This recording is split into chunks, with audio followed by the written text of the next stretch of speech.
ቆይ ስማ አዳምጥ ልጨርስ። ኖ መቅረጽ ይችላል። ኖ ስማ ይቀርጸዋል። ትቀርጻለህ። በዛሬው ዕለት አንድ አነጋጋሪ ቪዲዮ ተለቀቀ። የፕሮቴስታንት ሃይማኖት የሆነው ሐዋርያው ዳንኤል በለንደን ከተማ በፋኖ ቁጥጥር ስር ውሏል። ለንደን የሚገኙ የፋኖ አባላት አግኝተውት ጥያቄ ሲያደርጉለት ትንሽ ግርግር ሲፈጠር የሚያመለክት ቪዲዮ ተለቋል። በምን ምክንያት ነው? ምን አይነት ጥያቄ ቀረበለት? ከዚህ በፊትስ ምን ተናግሮ ነው? የሚሉትን ነገሮች እንመለከታለን። ቪዲዮ ላይክ በማድረግ ኮመንት በመስጠት ጀምሩ። ከዚህ በፊት የሱ ወንድም የሆነው ዘላለም ጌታቸው አንድ ንግግር ተናግሮ ነበር። ያ ንግግር ምንድን ነው? ፋኖን ያስቆጣው አሁንስ ለዚህ ያዳረሳቸው የሚለውን ቪዲዮ እንመልከትና ሀሳብ እንሰጥበታለን። ድንኳን አንጥል። ድንኳን ለመጣል የተዘጋጃችሁ ካላችሁ ድንኳን አንጥል። እኛ ታላቅ ሀገር ይኖረን። እኔ እንደ ድሮ እንዲኖርም አልፈልግም። እኔ ፊውቸር ነኝ የእውነት ማለት ነው። አንደኛ ሰውየው ካለበት ነው ቆሞ ሚገጥመው። ካለበት ማለት ለምሳሌ የሆነ የድሮ ኢትዮጵያ ናፋቂ ከሆነ ሰውየው ከዛ ቆሞ ነው ሚዘፍነው። የምትመለከቱት ይሄ ንግግር የወጣው ቴዲ አፍሮ ልክ አልበም እንደለቀቀ ዳስታል የሚለውን አልበም ተከትሎ እኔም ቪዲዮ ሰርቼበት ነበር ከዚህ በፊት እና ያን ተከትሎ ፓስተር ዘላለም ጌታቸው የዳንኤል ያሆኑ ጌታቸው ወንድም እኛ ዳሳንጥልም ሰውየው ባለፈ ታሪክ ነው የሚገኘው ያለው ቴዲ አፍሮን ነው። ይህ ንግግር በጣም አነጋጋሪ ሆኖ ነበር። ብዙዎች ሲቆጡ ሲናደዱ ነበር። ለምን ፓስተር የሃይማኖት አባት እስከሆነ ድረስ አርፎ ትምህርት ቢያስተምር ምን ችግር አለው? ለምን ፖለቲካ ላይ ይገባል? የሚሉ ሀሳቦች ናቸው። ይህን ተያይዞ የመጣ ቁጣ ነው። ከዚህ ቁጣ በኋላ ወንድሙ ተገኘ ምን ተከሰተ የሚለውን ደግሞ እስኪ እንመልከት። እኛ የሆንከው አንተ ከብልጽግና ወንድምህን ተጠቃሚዎች መሬት የወሰዳችሁ ለሁለት ጌታ የምትገዙ ሰይጣኖች ናቸው። አንድ ወንድምህ ቴዲ አፍሮ ላይ ያለው ታውቃለህ ነው።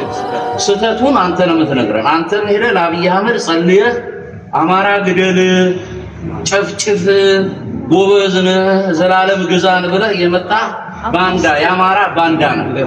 ባንዳ ነህ፣ ገዳያችን ነህ አንተ። ከአብይ አህመድ በላይ የሚገኘው አንተ ፖለቲካ ውስጥ ገብተህ ለአብይ አህመድ እየደገፍክ በተለያዩ አቅጣጫ ውስጥ የሚነሱ ጭፍጨፋዎችን ባርከ ቀድሰ ሀሳብ እየሰጠ ነው የምትገኘው። ያ ለምን ይሆናል የሚል ሀሳብ ነው የተቹት ያሉት።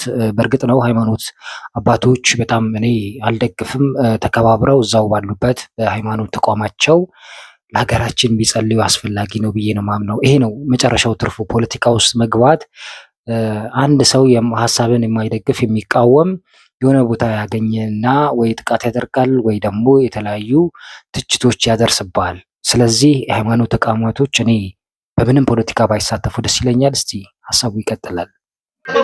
ዘመዶቻችን ያለቁብን ሰዎች ነን። አብይ አህመድ ያንተ ዘመድና ቢያልቅብን ቴዲ አፍሮ ከወንድሙ ጋር መሬት ወስዳ ማስወቀስም ነበር። ሳንጮህ እናንተ የእግዚአብሔር ሰዎች ናቸው። በጣም ግርግር ነው አይደል?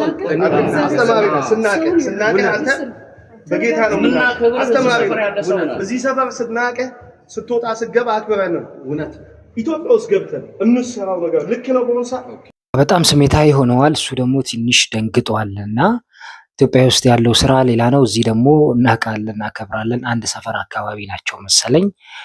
ላስረዳ እያለ ነው። እስቲ ምንድን ነው የሚያስረዳው? የእሱን ሀሳብ እንስማና ፕሮግራማችን እናበቃለን። ቪዲዮ ላይክ በማድረግ እንዳትረሱ። ፈጣን ወቅታዊ መረጃዎችን ለእናንተ ሁሌም እናደርሳለን። ማራን ጄኖሳይድ ተቃወማል። የሰው መሞትን እንዴት አማራ ነው እያለቀ ያለው ሰው አይደለም። ኦሮሞቹም እየሞቱ ነው። ስለዚህ አሁን ይኸውልህ ስለ ኦሮሞ መሞት፣ ስለ ትግራይ መሞት፣ ቤተሰቦቻችንን እየገደሉ የአማራን ጄኖሳይድ ትቃወማለህ አትቃወምም? እንዴት ሰው መግደልን ሰውናት አማራ የሚባል ሰው ከኢትዮጵያ መጥፋት አለበት ብሎ በመሬት በሰማይ አውጆብናል። የዘር መጥፋት አንተ ፓስተሮች በጣም ትንሽ ስሜታዊ ያደርጋል። እነሱም እውነት አላቸው፣ ፓስተሩም የራሱ መልከታ ይኖረዋል።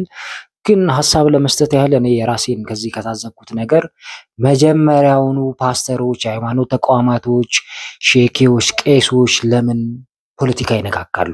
ሲጀምር ወንድሙ ዘላለም ጌታቸው የቴዲ አፍሮ ዳስታል እንደወጣ ዳሳንትልም አለ። ምን አገባው? ለምንድን ነው እንደዚህ አይነት ሀሳቦች የሚሰጠው? ብዙ መጽሐፍ ቅዱስ ያልተዳሰሱ ሀሳቦች አሉ አይደል? ቃሉ አለ አይደል? ተዝቆ የማያልቅ ከዛ ውስጥ በጎውን ቢያስተምር መልካሙን ዘር ቢዘራ ምን አለበት? ለምን የፖለቲካ ሰለባ ይሆናሉ? ዞሮ ዞሮ የትም መገናኘታቸው አይቀርም። ይሄው እንደዚህ አንዳንድ ጥቃቶች ወይም ወከባዎች ይደርስባቸዋል። ይሄ የሚሆነው መንግስትን አስደስታለሁ በማለት ሃይማኖት ተቋማት ሃይማኖት ስራቸውን ወደ ጎን በማድረግ ፖለቲካ ውስጥ በመግባት ነው። ስለዚህ ባካችሁ ፖለቲካና ሃይማኖት አይቀላቀል እላለሁ በግሌ የኔ ሀሳብ ነው። እስቲ የእናንተስ ሀሳብ ደግሞ ምን ይመስላችኋል? ሰላሙ ነው።